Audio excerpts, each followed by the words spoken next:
Hello student, তোমরা কেমন আছো? আশা করি তোমরা সকলেই ভালো আছো। প্রতাপ একাডেমি কোচিং পরিবারে তোমাদেরকে সকলকেই স্বাগত জানাই। তোমরা যারা ক্যালকাটা ইউনিভার্সিটির আন্ডারে অল অ্যাফিলিয়েটেড কলেজগুলির মধ্যে 6 সেমিস্টারে পড়াশোনা করছো, তোমাদের জন্য আজকে আমি নিয়ে চলে এসেছি ইতিহাস অনার্সের CC13 পেপারে গুরুত্বপূর্ণ 10 মার্কসের কয়েকটি কোশ্চেন। এই কোশ্চেনগুলি তোমরা এখন থেকে ভালো করে রেডি করে রাখো। অবশ্যই তোমরা এক্সাম টাইমে চিন্তামুক্ত থাকবে।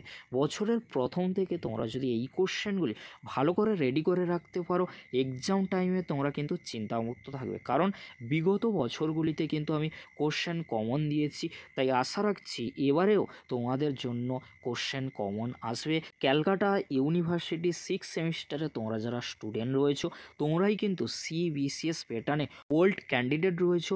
তোমরা 6 সেমিস্টারের এক্সাম দেওয়ার পরে তার পরবর্তীতে শুরু হয়ে যাচ্ছে CCF। সেই জন্য তোমাদেরকে বলবো এখন থেকে তোমরা এই কোশ্চেনগুলি ভালো করে রেডি করে রাখো। অবশ্যই তোমরা এখান থেকে সমস্ত কোশ্চেন কমন পেয়ে যাবে।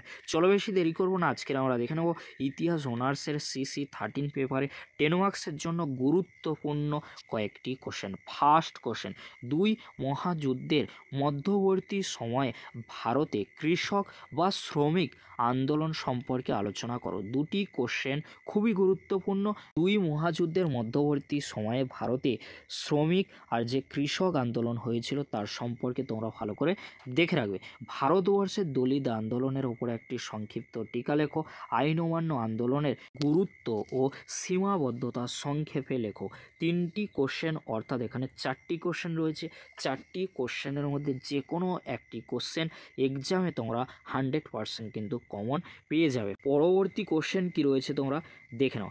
স্বাধীন ভারতের সংসদীয় গণতন্ত্রের উদ্ভবের ক্ষেত্রে নেহেরুর কী অবদান ছিল?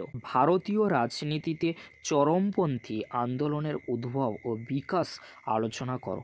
রাওলাট সত্যাগ্রহের কারণ ও গুরুত্ব সংক্ষেপে লেখো। তিনটি কোশ্চেন 10 মার্কসের জন্য খুবই গুরুত্বপূর্ণ। এখান থেকে তোমরা একটি কোশ্চেন এক্সামে 10 মার্কসের জন্য কমন পেয়ে যাবে। পরবর্তী কোশ্চেন কি রয়েছে তোমরা দেখে নাও। ভারত ছাড়ো আন্দোলনে জনগণের স্বতঃস্ফূর্ত অংশগ্রহণকে তুমি কিভাবে ব্যাখ্যা করবে? জিন্না কি ভারতীয় মুসলমানদের একমাত্র মুখপাত্র ছিলেন? নিম্নবর্গের ইতিহাস চর্চায় ভারতীয় জাতীয়তাবাদের ব্যাখ্যা সংক্ষেপে বিবৃত করো। বাংলায় স্বদেশী আন্দোলনের ধারা বা সীমাবদ্ধতার দিকগুলি বিশ্লেষণ করো।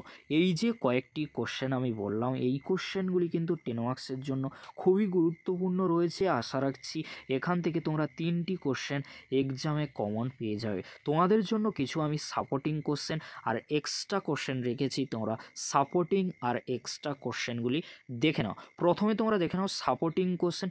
দুটি সাপোর্টিং কোশ্চেন আমি রেখেছি। জাতীয়তাবাদী আন্দোলনে নারী জাতির অংশগ্রহণে গান্ধীজির অনুপ্রেরণা কতটা দায়ী ছিল? দুই, ভারতীয় জাতীয় কংগ্রেসের প্রারম্ভিক পর্বের কার্যকলাপ বা প্রেক্ষাপটের সংক্ষিপ্ত মূল্যায়ন করো। এবারে তোমরা দেখে নাও দুটি এক্সট্রা কোশ্চেন, যদি তোমরা পারো রেডি করতে পারো। বঙ্গভঙ্গের কারণ ও ফলাফল, নৌ বিদ্রোহের কারণ ও ফলাফল। এই ছিল তোমাদের CC13 পেপারে গুরুত্বপূর্ণ 10 মার্কসের কয়েকটি কোশ্চেন। এক্সট্রা সাপোর্টিং ও টপ কোশ্চেনগুলি কিন্তু আমি আলোচনা করে দিলাম। যে কোশ্চেনগুলি টপ কোশ্চেনগুলি আমি বলেছি সেই কোশ্চেনগুলি তোমরা আগে রেডি করবে, তার পরবর্তীতে তোমরা সাপোর্টিং, তার পরবর্তীতে তোমাদের হাতে যদি সময় থাকে অবশ্যই এক্সট্রা কোশ্চেনগুলি তোমরা করতে পারো। যদি ভিডিওটি হেল্পফুল হয়ে থাকে অবশ্যই ফ্রেন্ডদের কাছে বেশি বেশি করে শেয়ার করে দিও।